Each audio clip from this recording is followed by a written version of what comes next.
The seeds of the US-China trade war were sown years ago. Concerns grew in Washington. They focused on trade imbalances and unfair practices. Intellectual property theft was another major complaint.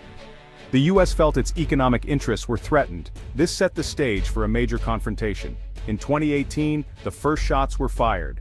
The US government imposed tariffs on Chinese goods. The aim was to pressure Beijing to change its trade policies. This was a bold and risky move. Many economists warned of potential downsides. Global supply chains braced for impact. The initial tariffs were just the beginning. They marked a new era in global trade relations. The world watched with bated breath. The impact on American farmers was severe and immediate. China had been a massive market. US agricultural exports plummeted. Soybeans, once a golden crop, suffered greatly. Farmers saw their largest customer disappear. Prices for key commodities dropped sharply. Farm incomes declined significantly across the nation. Many agricultural businesses struggled to stay afloat. The dream of prosperity turned sour for many. This was a crisis for rural America. The economic hardship brought social consequences. Stress levels in farming communities soared. Mental health became a serious concern. Stories of farmers losing generational lands became common. These were not just businesses failing. They were family legacies vanishing. Young people reconsidered farming careers. The fabric of rural society felt strained. The future looked uncertain for many agricultural towns. The trade war hit more than just bank accounts. The pain rippled through local economies. When farmers suffer, Main Street businesses suffer too. Farm equipment dealers saw sales decline. Local stores had fewer customers. Restaurants and service providers felt the pinch. As US agricultural exports to China dwindled, Beijing did not wait. China actively sought alternative suppliers. It needed to ensure its food security. It also wanted to diversify its import sources.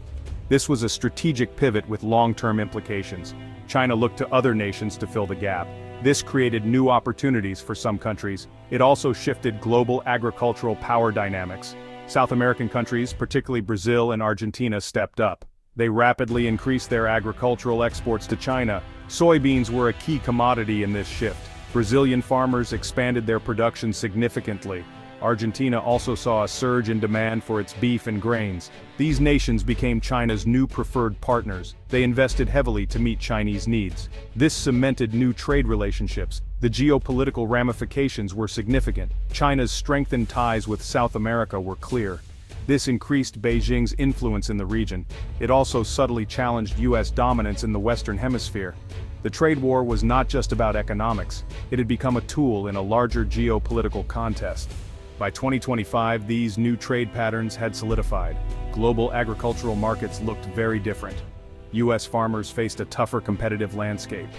The US government recognized the severe distress. Washington responded with emergency aid packages. These were designed to support struggling farmers. The Market Facilitation Program, or MFP, was a key initiative. It provided direct payments to producers. The goal was to offset losses from retaliatory tariffs. Billions of dollars were allocated for this purpose. This aid was a lifeline for many. It helped prevent a total collapse in some areas.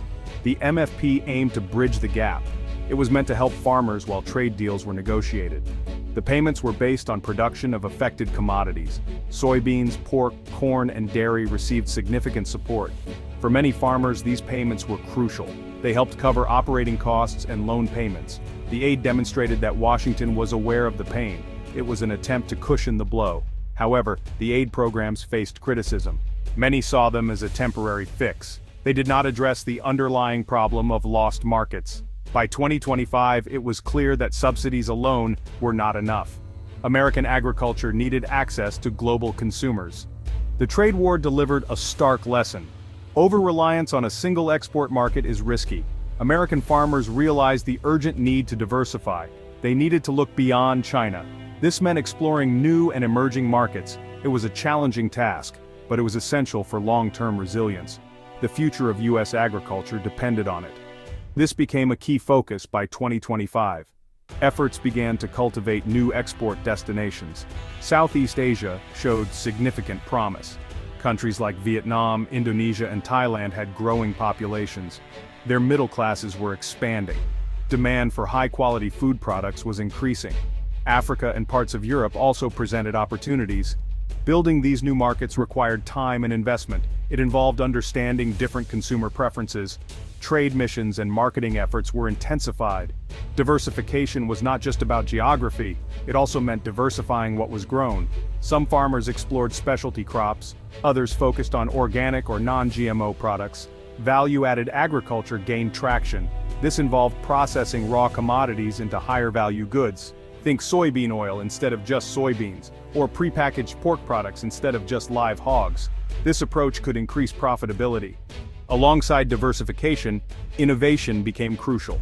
American agriculture needed to enhance its competitiveness.